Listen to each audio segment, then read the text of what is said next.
Bonjour, dans cette présentation, nous allons parler de la protection internationale des droits humains. Il s'agit d'un des grands domaines de coopération internationale où le droit international joue un rôle particulièrement important parce que souvent les droits nationaux ne vont pas suffisamment loin ou encore ne sont pas respectés et un certain contrôle par d'autres États dans des institutions internationales en dehors des influences nationales devient particulièrement important. Pour ceux qui sont dans un cours d'introduction au droit international, c'est un domaine où vous pouvez toujours vous demander quelles sont les sources de ce domaine de droit, quelles sont les institutions qui ont été créées par les traités notamment, et quel est le type de règlement de différend, dans quelle mesure y a-t-il règlement différend interétatique et, dans ce domaine particulièrement important, est-ce qu'il y a éventuellement la création d'institutions où les États permettent à des particuliers, des individus dont les droits humains ont été violés, de saisir un organe, une cour, une commission au niveau international pour se plaindre de ces violations.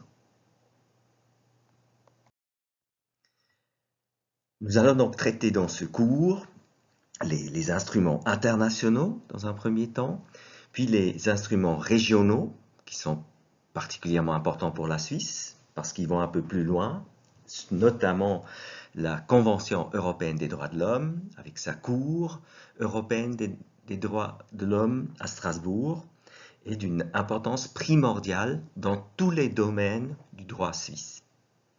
Et pour ces instruments, donc les sources, nous allons toujours traiter les mécanismes de protection qui existent. On ne peut pas le faire en détail, mais c'est un cas d'application, comme j'ai dit, de la question du règlement de différend, de la mise en œuvre et du contrôle de cette mise en œuvre par les États partis à un traité. Normalement, effectué par des organes qui ont été créés au sein d'organisations internationales. Donc vous voyez que toute la matière générale est applicable dans ce domaine aussi.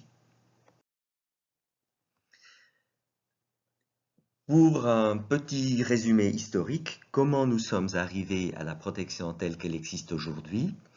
Alors, historiquement, il faut dire que les droits de l'homme et les droits humains étaient considérés un domaine réservé des États. Et nous avons vu que le développement du droit international est basé sur cette idée que seuls les États sont des sujets.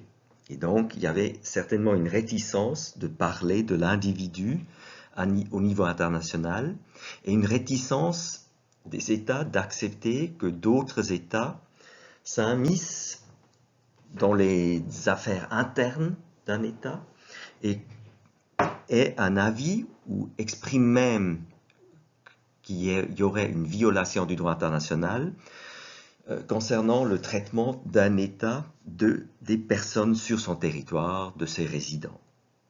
Au fur et à mesure, tout de même, on a accepté un certain besoin de coordination internationale, surtout à partir du 19e siècle, avec le droit international humanitaire, et surtout après les deux guerres mondiales du 20e siècle.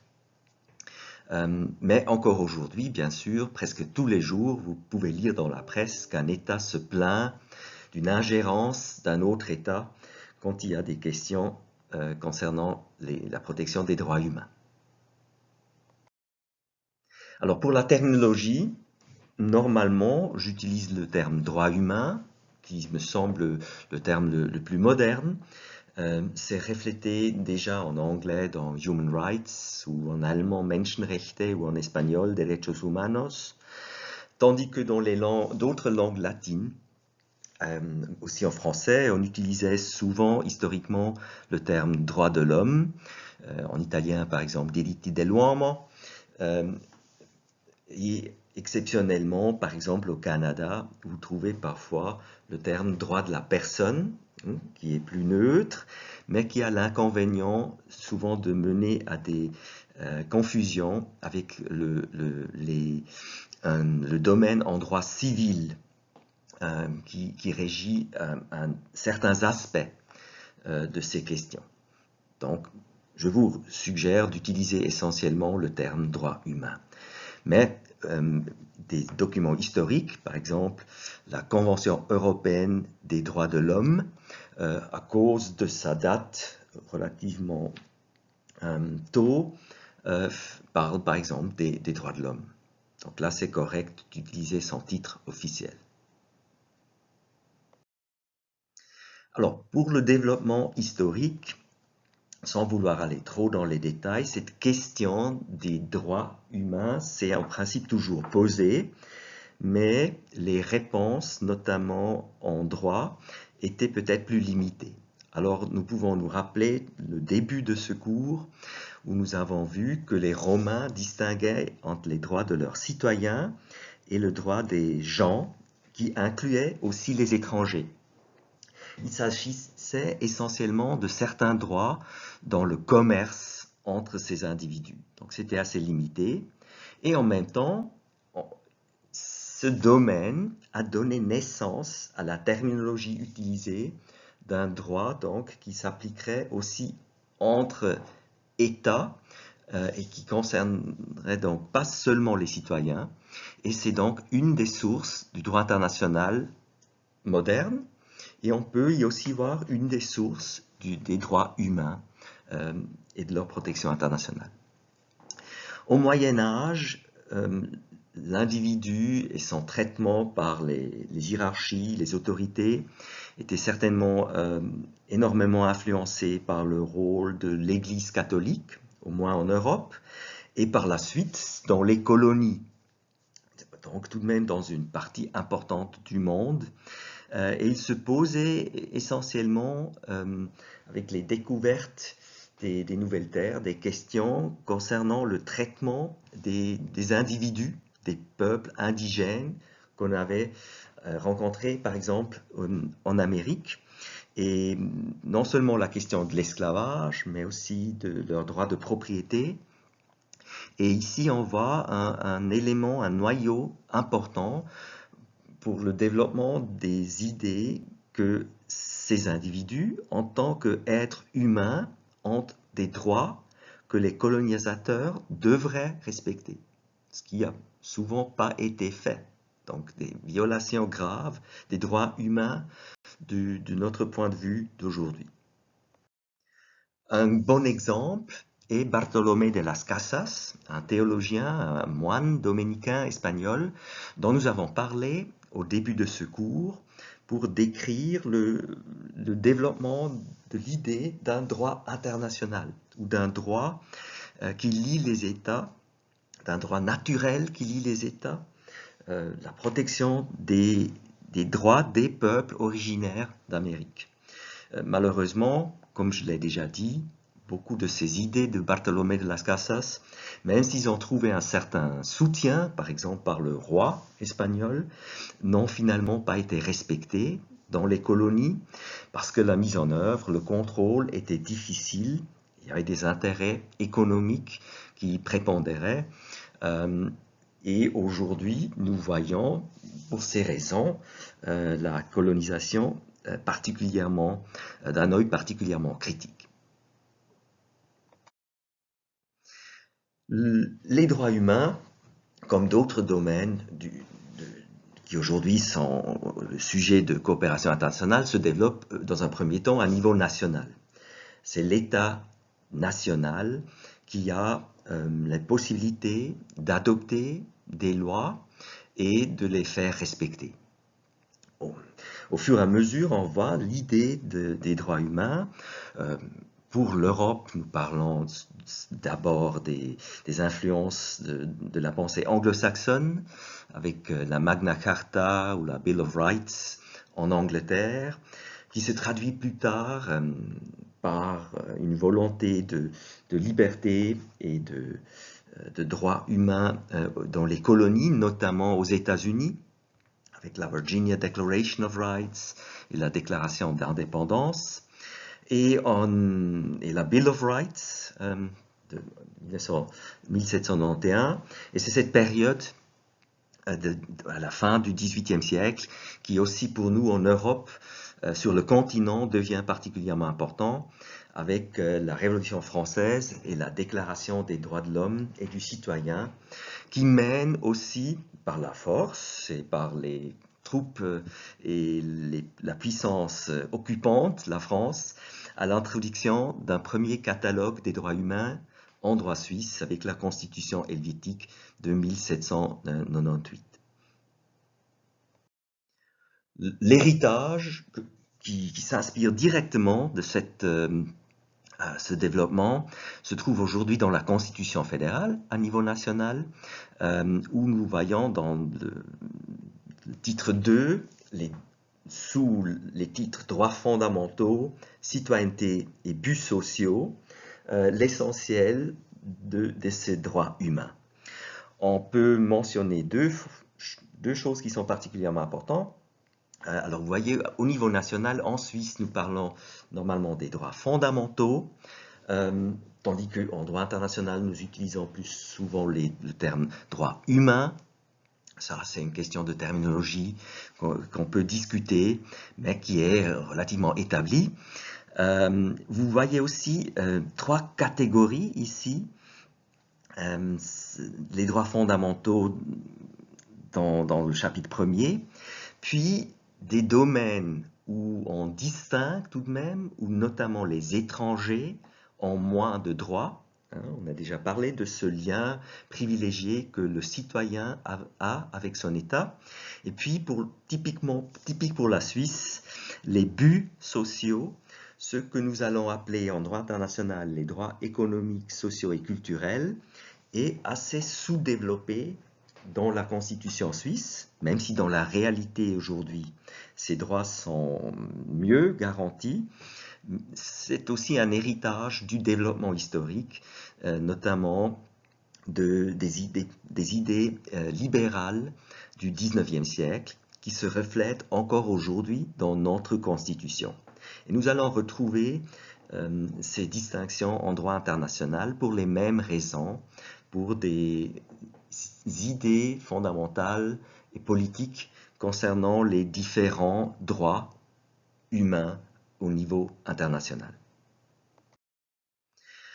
Sur le plan international, on peut, de manière superficielle, voir un premier mouvement pour promouvoir la protection des droits humains au niveau international au XIXe siècle. C'est d'abord dans le cadre des conflits armés où on voit tout de même des souffrances incroyables et qui touchent surtout des jeunes qui sont tués en grande quantité et aussi souffrent de blessures incroyables à cause de nouvelles technologies dans le domaine des armes qui mènent par exemple à la création du CICR. Et là, le nom de Henri Dunant est normalement important, qui obtient le prix Nobel de la paix en 1901, un citoyen genevois. Puis il y a les conférences de paix vers la fin du 19e, début du 20e siècle, qui sont très importants pour le développement du droit international dans son ensemble, mais aussi pour le droit international humanitaire dans les conflits armés, qu'à l'époque on appelle normalement encore des guerres. Et puis il y a en parallèle un mouvement pacifiste qui a aussi fait que les gouvernements se sont réunis à La Haye en 1899 et 1907. Là, par exemple, on peut mentionner l'activiste Bertha von Suttner, qui, elle, obtient le prix Nobel de la paix en 1905, et qui symbolise donc une volonté de grande partie de la population de ne plus accepter les violations des droits humains en cas de conflit armé entre les États, notamment en Europe. La coopération internationale sur le plan technique commence donc aussi à ce moment. Dans un premier temps, aujourd'hui peut-être un peu anecdotique, on peut mentionner la traite des blanches. Donc c'est la protection notamment des jeunes filles contre leur exploitation et la traite internationale pour les vendre ou les exploiter dans la prostitution, dans le travail forcé. Ce sont des effets, si vous voulez, aussi de la mondialisation. Le 19e siècle a vu des développements incroyables dans ce sens. Et donc, avec l'abolition des frontières, avec la migration, il devient commun que dans des grandes villes en Europe notamment sont exploitées des jeunes femmes en provenance de régions plus pauvres. Et là on voit en 1904 et 1910 des premiers traités qui, ça c'est intéressant à voir, restent en vigueur pour la Suisse jusqu'à nos jours, même s'il y a bien sûr aussi des instruments plus récents qui sont peut-être plus modernes. Ceci se traduit plus tard par une protection des femmes et des enfants. Donc, on pense qu'ici, il y a des personnes vulnérables dont les droits, à ce stade, de manière générale, ne sont pas assez assurés. Et il y a en venant de cette idée de la traite des blanches, des premières étapes dans la lutte contre les violations des droits de ces personnes vulnérables, concernant la suppression de la traite des femmes et des enfants en 1926, ou encore la répression de la circulation des publications obscènes, aussi déjà en 1910. Aujourd'hui, on parlerait probablement de pornographie, et là, qui se traduit donc dans les années 1900 à 1930. Un domaine particulier qu'il faut mentionner, où aussi seule la coopération internationale va mener à des améliorations, même si c'est un processus qui est très lent, c'est la lutte contre l'esclavage. Il faut attendre 1885 que lors d'une conférence de Berlin, qui est une conférence entre puissances européennes qui en principe veulent partager l'Afrique pour que les puissances européennes puissent créer leurs colonies, mais il faut aussi tout de même mentionner un point qui va dans la bonne direction, c'est qu'on considère à ce moment-là que l'esclavage serait contraire aux droits des gens, il serait contraire aux droits coutumiers qui existaient déjà à l'époque. Alors là, on voit tous les problèmes, bien sûr, liés aux droits coutumiers. Quelle est la pratique et l'opinio iuris qu'on peut observer, au moins pour les pays qui participent à cette réunion et qui signent cet acte. Ils expriment leur opinio iuris, donc leur avis de droit, comme quoi il existerait une interdiction de l'esclavage, et au moins pour ces États qui sont tout de même relativement importants à l'époque, on peut donc observer une pratique qui va dans ce sens. Ça va prendre beaucoup plus de temps, et même encore aujourd'hui, on ne peut pas dire que l'esclavage, où aujourd'hui on parle plus souvent de travail forcé ou obligatoire, qu'il soit totalement éliminé. Mais dans les années 20, avec la création d'une organisation internationale de travail, l'OIT, on continue dans ce sens en adoptant des traités. Donc là, vous voyez aussi le passage du droit coutumier au droit des traités reste en vigueur pour la Suisse jusqu'à nos jours. La Convention de 1926 relative à l'esclavage et la Convention de 1930 concernant le travail forcé et obligatoire. Là, vous voyez le passage de la terminologie. La protection des travailleurs, qu'on peut considérer comme déjà plus liée au monde du travail et au droit économique, se poursuit grâce à l'existence d'une organisation Donc, dans la constitution de l'Organisation internationale du travail, on parle des droits humains du travailleur, notamment parce que souvent les situations dans les usines en Europe et aux États-Unis sont particulièrement choquantes. Il ne faut pas oublier qu'une des raisons pour la création de cette organisation est la révolution en Russie et les révolutions dans beaucoup de pays européens. Il y a aussi eu certains problèmes sociaux en Suisse à ce stade. Et donc, on accepte sur le plan international qu'il pourrait être intéressant et utile de lutter ensemble ou de coopérer au moins ensemble dans ce domaine.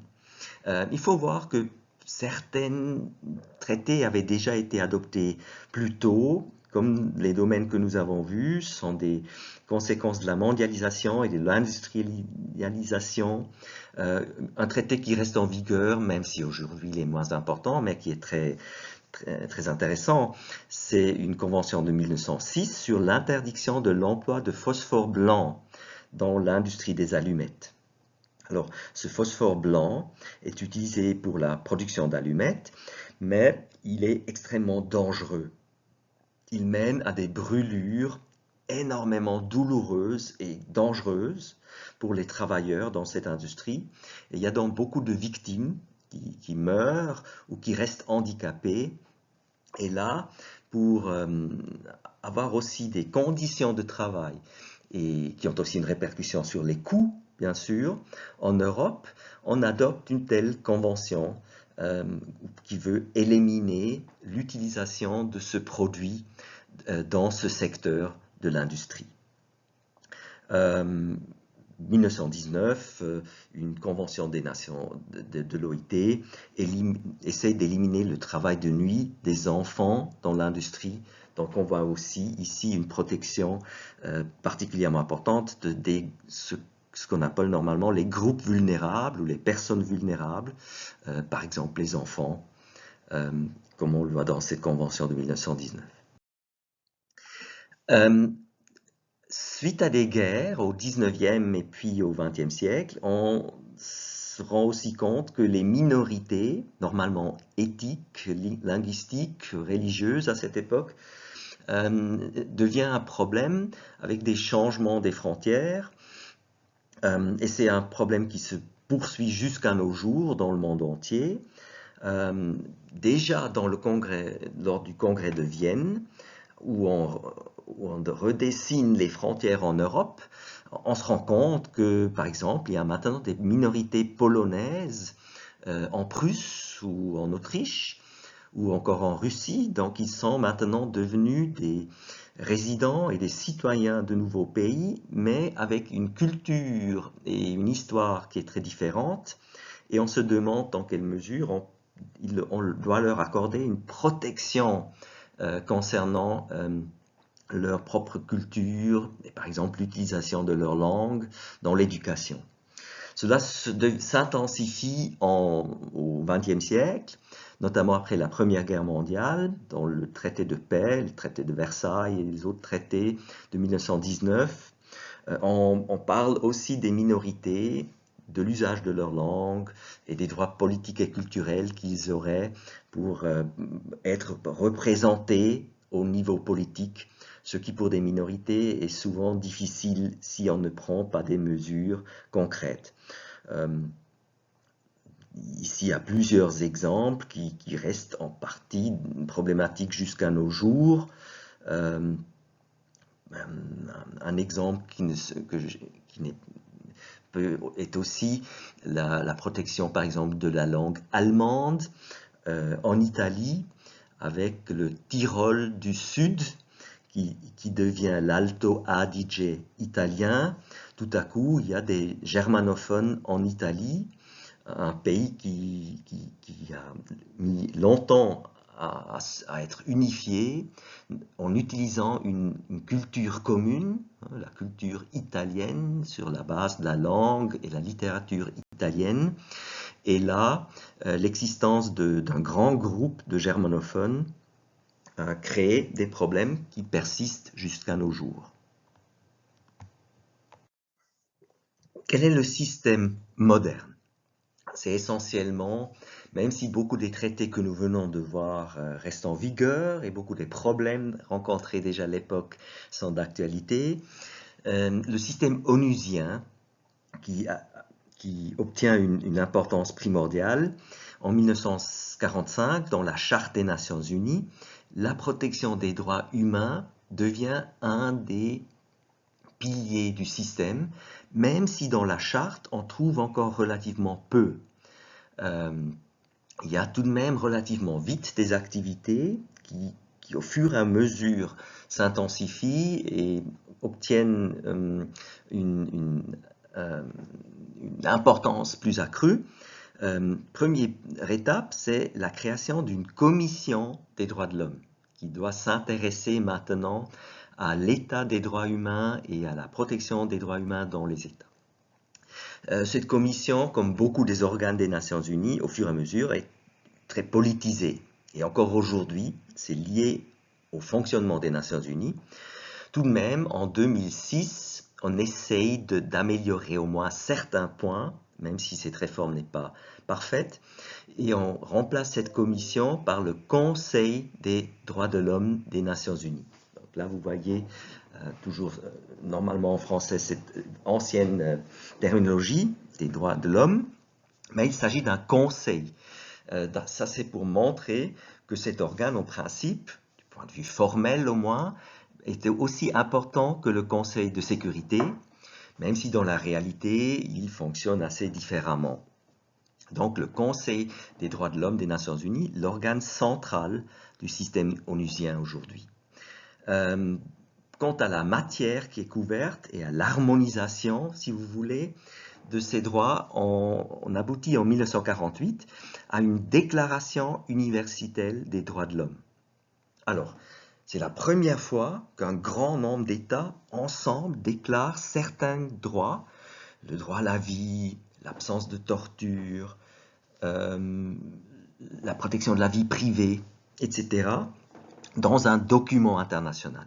Des avantages, je parle de document, c'est une déclaration, donc ce n'est pas contraignant, ce n'est pas un traité, c'est du soft law, on peut dire, parce que c'est une déclaration qui est faite, mais les États disent qu'ils ne veulent pour l'instant pas que ça soit contraignant. Sinon, ces documents n'auraient pas été adoptés. Il faut attendre encore presque 20 ans. En 1966 sont finalement adoptés deux traités qui constituent toujours la base du système onusien. Ce sont les deux pactes internationaux des Nations Unies, qu'on appelle normalement en Suisse pacte ONU 1 et pacte ONU 2. Pourquoi est-ce qu'il y a une distinction? Bon, je l'avais déjà mentionné, pour des raisons politiques et conceptionnelles, certains États trouvent qu'il faudrait traiter les droits économiques et sociaux et culturels différemment des droits civils et politiques.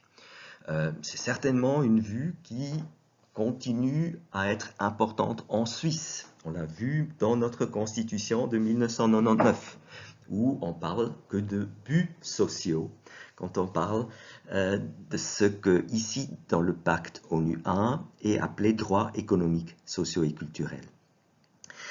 Tout de même, nous allons voir qu'au fur et à mesure, on a essayé de renforcer les deux pactes, ce qui fait qu'il y a tout de même beaucoup d'aspects qui sont aujourd'hui régis par les mêmes règles. Dans le pacte ONU 2, on peut aussi mentionner un protocole important qui est adopté en 1989 seulement, qui prévoit que les États qui le signent, ce protocole facultatif, au pacte ONU 2, qui vise à abolir la peine de mort. Donc, ce qui montre tout de même que beaucoup d'États ne l'ont pas encore fait, mais qu'il y a une certaine volonté par un certain nombre d'États, y inclut la Suisse, que de plus en plus d'États ratifient ce protocole et le respectent. Alors, on ne peut pas dans cette introduction parler de tous les traités dans ce domaine. Tout de même, chaque juriste qui a été formé en Suisse devrait tout de même connaître un peu les traités suivants, savoir qu'ils existent. Ce sont les traités que la Suisse a ratifiés. On peut parler notamment de la Convention internationale concernant la protection des personnes contre les disparitions forcées, 2006, relativement récent. Une réaction, par exemple, aux disparitions forcées en Argentine ou au Chili dans les années 80, donc où l'État fait disparaître des gens sans qu'il y ait un procès, sans qu'il y ait un jugement qui soit rendu. Donc, ce sont des violations particulièrement graves qui, en principe, seraient déjà interdites par les garanties générales dans les pactes de 1966, mais c'est un bon exemple où on veut rendre plus visibles ces violations des droits humains en adoptant une convention spéciale. Certainement aussi quelque chose qu'on peut dire pour la convention de 1965 sur l'élimination de toutes les formes de discrimination raciale. Là, ce qui est intéressant, c'est la mise en œuvre. Par exemple, au niveau suisse, l'introduction d'une norme pénale, en droit pénal, qui punit celui qui discrimine sur la base de la race. Donc ça, c'est un bon exemple pour l'utilisation du droit pénal. Si on ne veut pas simplement éliminer les violations des droits humains qui émanent de l'État, mais aussi entre particuliers, l'État doit agir pour rendre certains comportements punissables ou les sanctionner. Normalement, cela se fait par le droit pénal, on peut aussi le faire par le droit civil, s'il y a des sanctions pécuniaires par exemple, pour certains actes, ou encore par le droit administratif, où il y aurait des mesures administratives contre celui qui viole les droits humains, par exemple dans le domaine de la discrimination raciale d'une autre personne.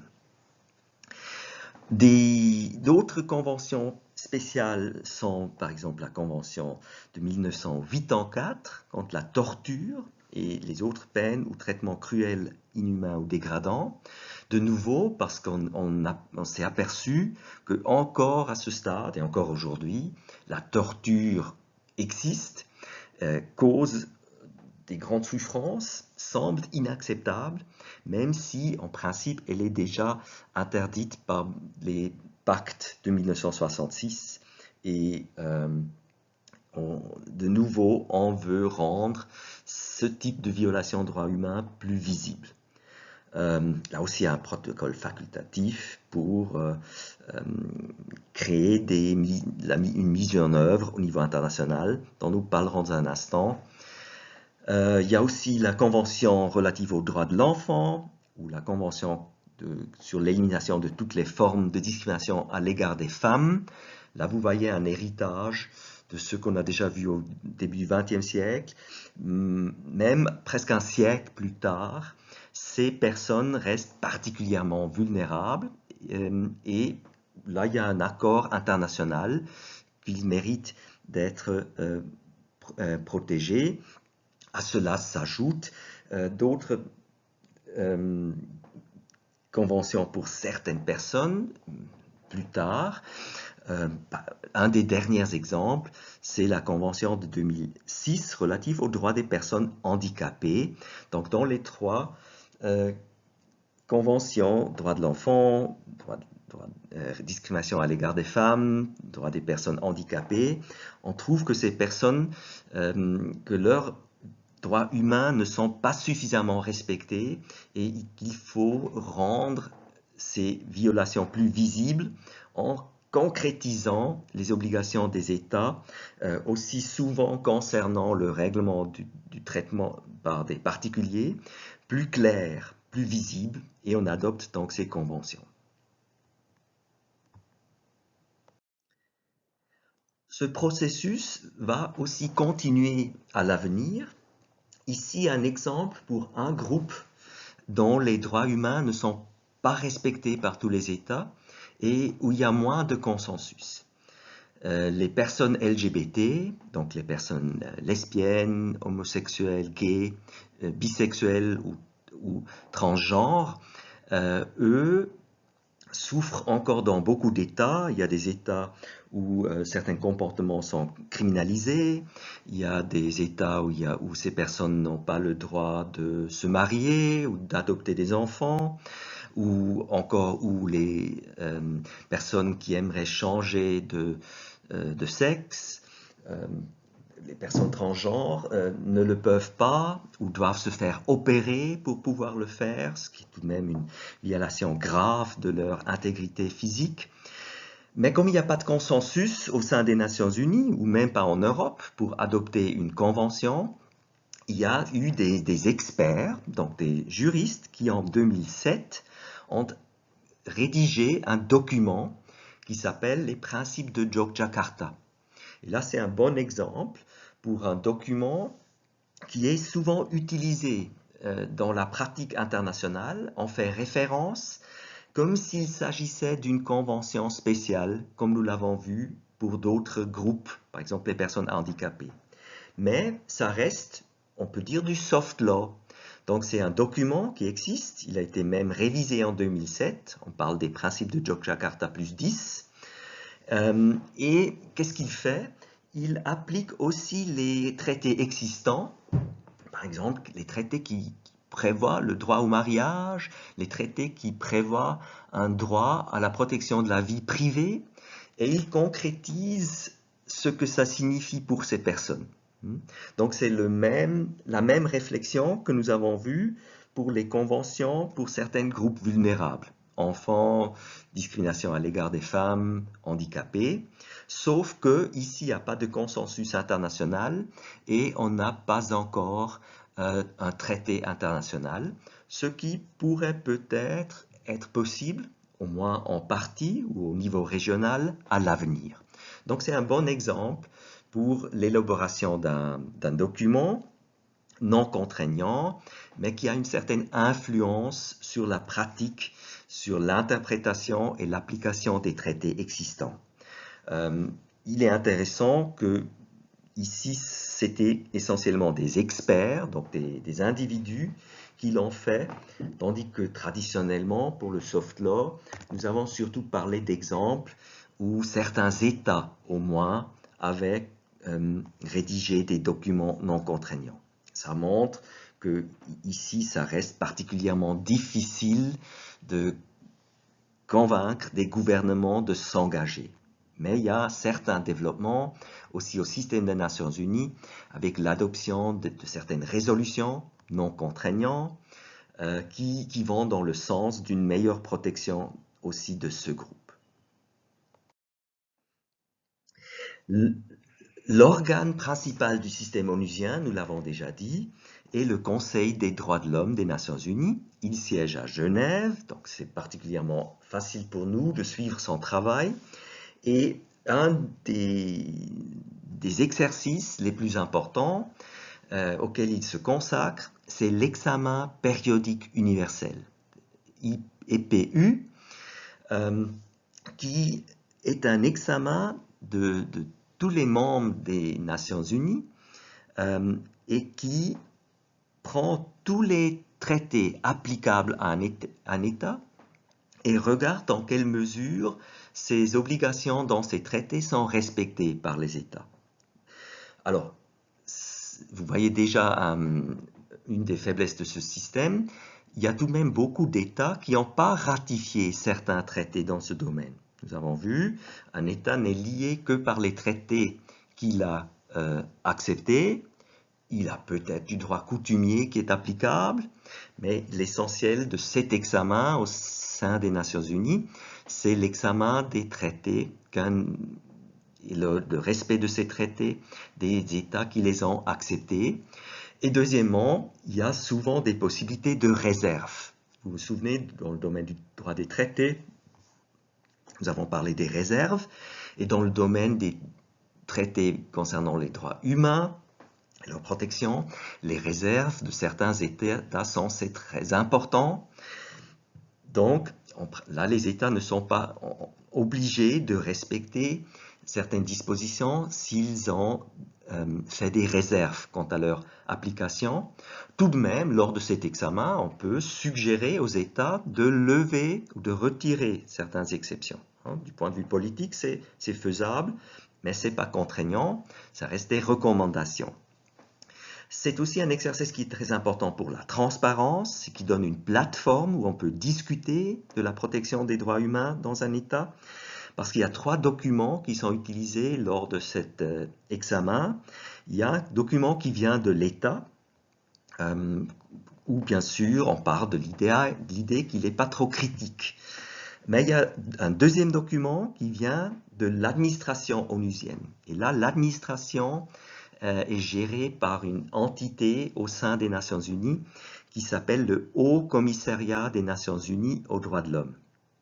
Alors, il ne faut pas le confondre avec le Conseil des droits de l'homme, qui est l'organe où sont représentés les États, tandis que le Haut Commissariat, c'est une entité administrative, la bureaucratie onusienne, mais c'est clair, là on a les ressources et on a les connaissances pour rédiger un tel rapport qui est plus technique et plus neutre. Finalement, il y a un troisième rapport, aussi élaboré par ce Haut Commissariat des Nations Unies aux droits de l'homme, sur les positions des ONG. Et là, on n'a pas besoin d'être trop neutre, on peut simplement dire ce que les organisations non gouvernementales disent. Et là, on voit un rôle pour un acteur dont on a parlé quand on a parlé des sujets de droit. Les ONG ne sont pas considérés comme des sujets de droit comme les États ou les organisations internationales, mais ils jouent parfois un rôle important. C'est exactement dans un des domaines, la protection des droits humains, où les ONG comme Amnesty International, Human Rights Watch, Médecins sans frontières, jouent un rôle important en disant ce qui, selon eux, doit être critiqué et pourrait être amélioré dans les États en examen. La Suisse a été analysée la dernière fois en 2017 et vous trouvez tout sur Internet. C'est la transparence qu'on veut créer. Vous voyez les rapports dans les différentes langues onusiennes.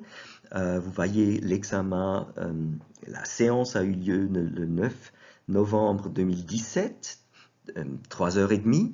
C'est pas énorme, mais c'est au moins une possibilité pour en parler. Et donc, si vous vous intéressez à l'état des droits humains en Suisse, c'est comment il est vu par les différents acteurs, les autres États, les ONG. Il suffit de lire ces documents. Et vous voyez aussi les questions qui ont été soumises à l'avance sur certains domaines et aussi le résultat, notamment les réponses de la part de la Suisse, du gouvernement suisse qui représente la Suisse lors de cet examen. Alors, si tous ces examens sont une espèce de contrôle de mise en œuvre, il y a tout de même aussi la possibilité de vraiment régler des différends. Alors, où en État dit, il y a eu violation. Et dans le domaine des droits humains, ce qui est devenu l'instrument préféré, c'est de déléguer cette possibilité aussi aux individus. Alors ça, c'était une innovation du droit international. Nous avons vu, normalement, ce sont des procédures interétatiques. Les individus ne sont pas considérés comme des sujets de droit, ou certainement pas comme des sujets de droit normaux, comme les États ou les organisations internationales. Et donc, si les États décident ensemble, dans ces traités, de donner à l'individu un droit à se plaindre auprès d'une institution internationale, c'est un grand pas en avant. Raison pour laquelle, normalement, c'est quelque chose que certains États rejettent, et donc, c'est pas prévu dans tous les traités, mais au fur et à mesure, dans beaucoup des traités que nous avons mentionnés, on a introduit cette possibilité que les États partis à ces traités sont normalement invités à accepter, mais ils ne sont normalement pas obligés à le faire. Donc il faut dans chaque cas vérifier si un pays est lié par un traité et si dans ce système de ce traité, l'État a aussi accepté que l'individu qui veut se plaindre de la violation de ses droits humains auprès d'une institution créée par ce traité, si cette option a été acceptée. Normalement, ce type de plainte, entre guillemets, prend ici le nom de communication. Donc vous voyez, c'est beaucoup plus technique, c'est un peu plus neutre, parce que certains États, bien sûr, verraient l'honneur de l'État menacé si ici on parlerait vraiment d'une plainte contre un État. Donc le terme communication qui est normalement choisi. L'exemple, un des exemples les plus importants, c'est que dans le pacte international relatif aux droits civils et politiques de 1966, on a créé la possibilité de saisir le Comité des droits de l'homme. Alors là, c'est l'organe qui a été créé par ce pacte, le pacte ONU 2. Il ne faut pas le confondre avec le Conseil des droits de l'homme. Vous voyez, la terminologie, souvent dans la presse aussi, il y a une confusion. Donc ici, nous avons le Comité des droits de l'homme, institution créée par ce pacte international relatif aux droits civils et politiques. Et on a donné à ce comité la possibilité d'accepter des communications d'individus pour les États qui l'ont accepté. Et à ce moment-là, sur la base d'une telle communication, le comité peut rendre un avis et des recommandations. S'il y a eu violation des droits humains, si on invite l'État à changer son comportement. Ici, vous avez un exemple récent d'un autre traité et d'un autre comité. Alors, la Convention relative aux droits de l'enfant, que nous avons aussi vue, que la Suisse a ratifiée, elle connaît la même possibilité. Ici, l'organe qu'on peut saisir, c'est le Comité des droits de l'enfant. Et il y a aussi la possibilité donc de transmettre une communication à ce comité. Et ici, vous avez un cas concret très récent du 30 octobre 2020 où ce Comité des droits de l'enfant a rendu des constatations, ça c'est l'avis on peut dire, et la recommandation, sur la base d'une communication présentée par des individus concernant l'expulsion vers l'Italie de réfugiés avec des mineurs, donc des enfants. Donc là, on voit l'importance. Ces personnes et leurs avocats, que vous voyez ici, ont utilisé ce mécanisme pour se plaindre des violations des droits de l'enfant en vertu de la Convention relative aux droits de l'enfant, en transmettant une communication à ce comité. Et effectivement, ce comité a constaté qu'il y avait certaines violations et que le comportement de la Suisse n'était pas idéal. Un autre exemple qui est peut-être encore plus important et qui montre l'importance de ce type de mécanisme pour le développement des droits humains, c'est une affaire Toonen contre Australie de 1992.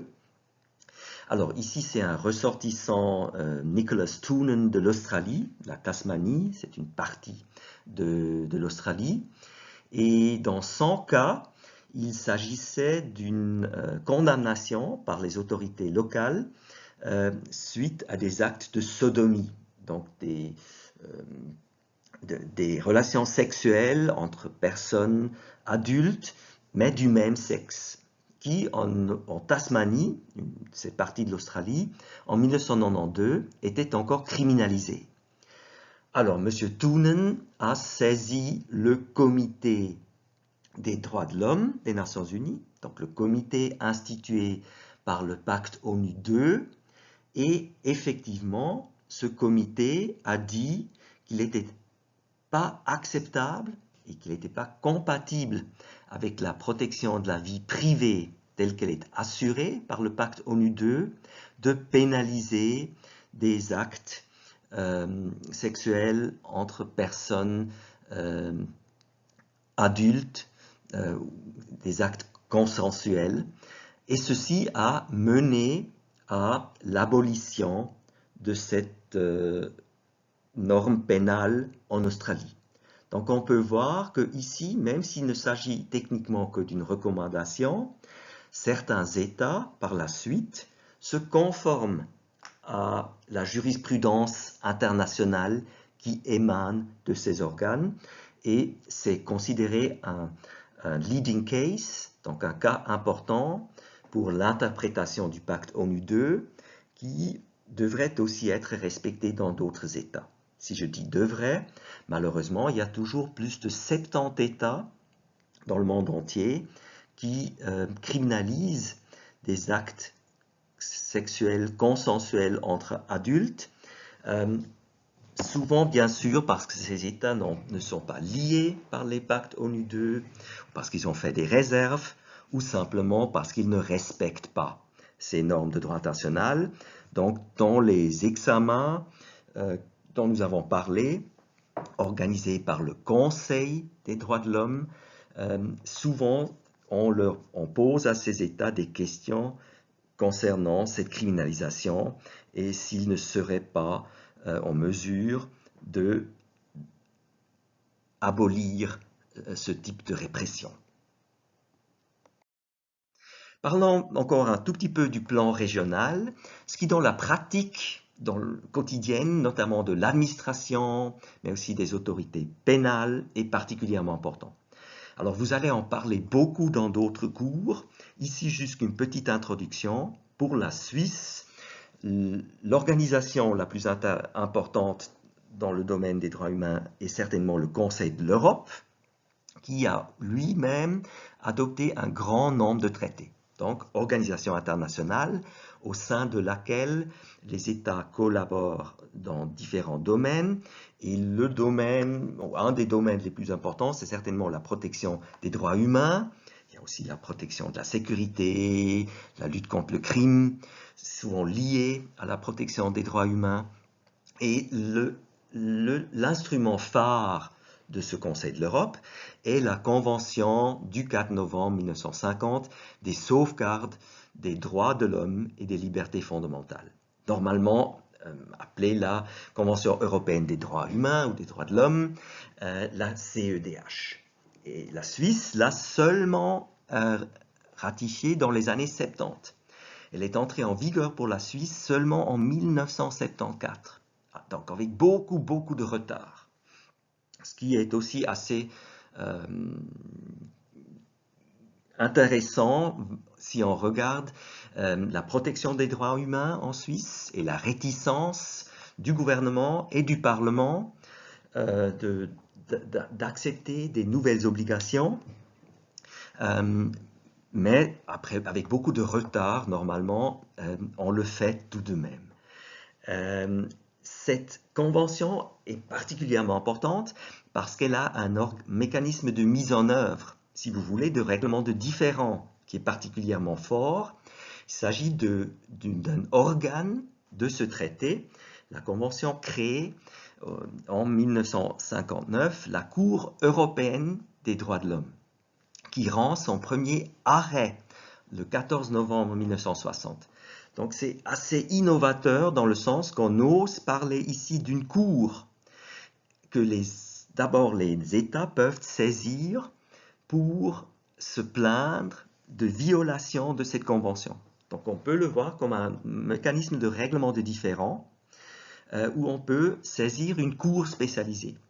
Et ce qui est plus important, bien sûr, c'est qu'au fur et à mesure, on introduit la possibilité pour les individus de saisir cette cour, donc de déposer une plainte auprès de la Cour européenne des droits de l'homme. Donc, et ça devient obligatoire pour tous les membres du Conseil de l'Europe. Et vous savez peut-être qu'en Europe, au moins, il n'y a que la Biélorussie qui n'a pas été admise parce qu'on considère qu'elle ne serait pas en mesure d'accepter, par exemple, cette règle. Il faut aussi dire que donc des pays comme la Russie, la Turquie, sont tous des membres du Conseil de l'Europe. Ils sont tous des parties à la Convention européenne des droits de l'homme. Et il y a beaucoup de cas contre ces États parce qu'il y a tout de même beaucoup de violations des règles. Et là, il y a toujours un débat si c'est une situation acceptable, si cela ne rend pas la crédibilité de ce mécanisme, de cette convention difficile. Mais normalement, on dit qu'au moins, ça rend ces violations plus transparentes et on a la possibilité d'en discuter au sein du Conseil de l'Europe. Alors, si je dis que contre certains États, il y a particulièrement beaucoup de cas et vraiment des violations flagrantes des droits humains, il y en a tout de même aussi contre la Suisse. Là, un exemple d'une affaire récente, et c'est aussi un exemple pour comment vous pouvez vous informer sur cette jurisprudence.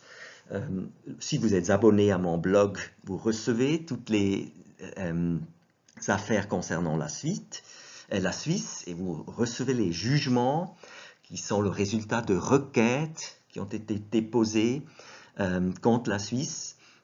Alors ici, vous avez un des derniers cas du 17 novembre 2020. Un jugement a été rendu dans lequel la Cour européenne des droits de l'homme a dit que les autorités suisses n'ont pas suffisamment évalué les risques auxquels un homosexuel serait exposé en cas de renvoi vers la Gambie. Alors, c'est un cas qui concerne l'article 3 de la Convention européenne des droits de l'homme, interdiction de traitement inhumain et dégradant. Et là, c'est un domaine qui est particulièrement difficile pour la Suisse et beaucoup d'autres pays européens. Il s'agit de renvoyer des réfugiés ou des personnes qui demandent l'asile en Suisse et qui sont renvoyés vers leur pays d'origine ou vers un autre pays par lequel ils ont transité. Et on dit que l'article 3 inclut aussi une garantie de non-refoulement. Le non-refoulement, c'est le terme qu'on utilise pour l'expulsion d'une personne ou l'envoi d'une personne dans un pays où l'intégrité physique de la personne serait menacée. Et donc c'est inclus dans l'article 3, cette interdiction de traitement inhumain et dégradant qui serait le résultat d'un renvoi dans un pays tiers. Alors, violation de ce principe de non-refoulement, dans ce cas, donc violation de l'article 3 de la CEDH par la Suisse, parce que, vous le dites, voyez ici, la Cour considère que l'incrimination des pratiques homosexuelles en tant que telle ne suffit pas à rendre une décision de renvoi contraire à la Convention. Elle estime néanmoins que les autorités suisses n'ont pas correctement apprécié le risque concret de mauvais traitement auquel le premier requérant, du fait de son homosexualité, se trouvait exposé en cas de renvoi vers la Gambie et qu'elles n'ont pas suffisamment cherché à déterminer si l'État le protégerait contre de tels actes aux mains d'acteurs non étatiques. Là, vous voyez aussi le comportement d'acteurs non étatiques. Si par exemple vous êtes tué ou torturé par des membres de la famille ou dans un village parce qu'on ne vous accepte pas en tant que personne, tout cela est inclus dans cette garantie de l'article 3. Et si la Suisse donc n'a pas suffisamment analysé si un tel risque existait, cela devient une violation de l'article 3 de la Convention. Affaires B et C contre Suisse, déposées, vous voyez, en 1916 et 2019. Vous voyez ça, quand vous voyez le nombre des requêtes, et décidées finalement en 2020 dans le système de la Cour européenne des droits de l'homme, que vous trouvez sur Internet. cette affaire prend le terme CEDH 332-2020.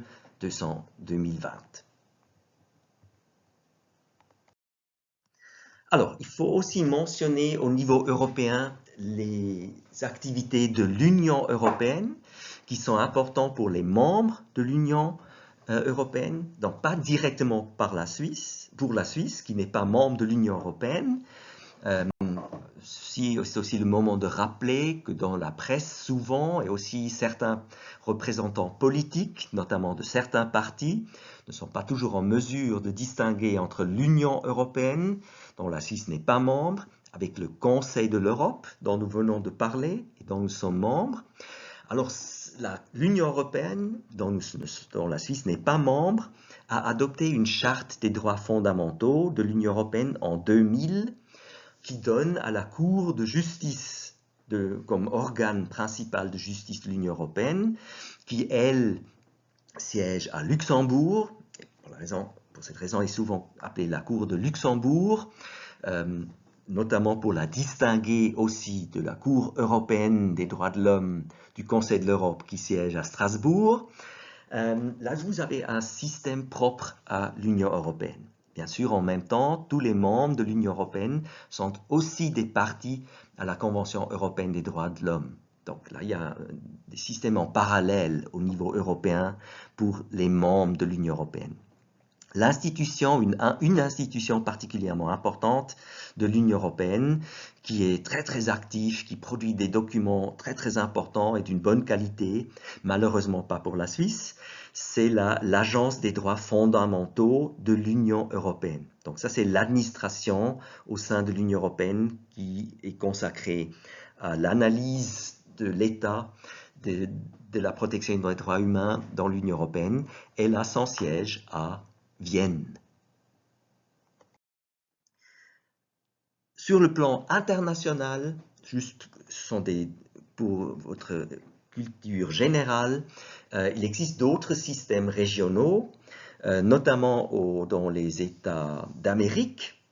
Alors, le système est toujours le même. Vous avez une organisation régionale. Ici, c'est l'Organisation des États d'Amérique, l'OAS, qui a un traité, par exemple la charte de l'OAS, et qui a aussi adopté certains traités, notamment The American Declaration of the Rights and Duties of Men, très tôt, en 1948, en même temps que la Déclaration des Nations Unies, et plus précis, en 1969, The American Convention on Human Rights.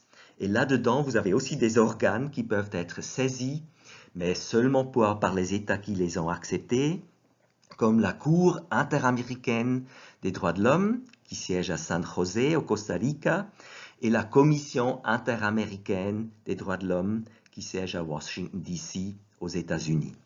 La Cour interaméricaine des droits de l'homme, une des raisons pourquoi elle n'est pas à Washington comme la Commission, c'est que les États-Unis, par exemple, n'ont pas accepté que des individus américains puissent directement saisir la Cour interaméricaine des droits de l'homme.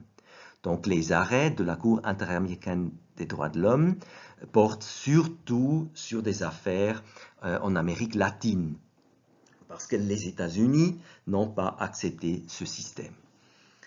En Afrique, il y a l'Organisation de l'Unité africaine, l'OUA, qui, elle, avec un peu de retard, a aussi adopté une charte africaine des droits de l'homme et des peuples.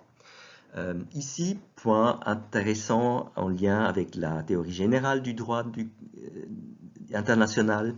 Donc ici, on ne parle pas seulement des droits de l'homme ou des droits humains, mais aussi des droits des peuples, donc des collectivités. Si on peut voir les peuples en tant que tels comme des sujets de droit, ça c'est une discussion théorique, mais les États africains ont choisi d'inclure ici le terme peuple dans le titre de cette charte. Ça c'est intéressant du point de vue conceptionnel. Pour le contenu, ça ne change pas autant. Cette charte garantit aussi en Afrique plus ou moins les mêmes droits humains que nous avons vus dans les autres instruments. Et récemment, on en 1998, donc relativement tard par rapport à d'autres systèmes. En Afrique, on a aussi créé une Cour africaine des droits de l'homme et des peuples qui peut maintenant être saisie avec les mêmes limitations comme nous avons vu dans d'autres systèmes. Et cette Cour a, entre-temps, produit aussi un certain nombre de jugements qui ont leur importance pour les pays concernés en Afrique.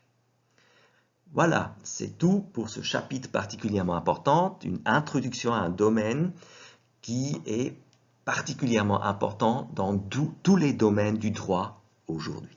Merci et à bientôt.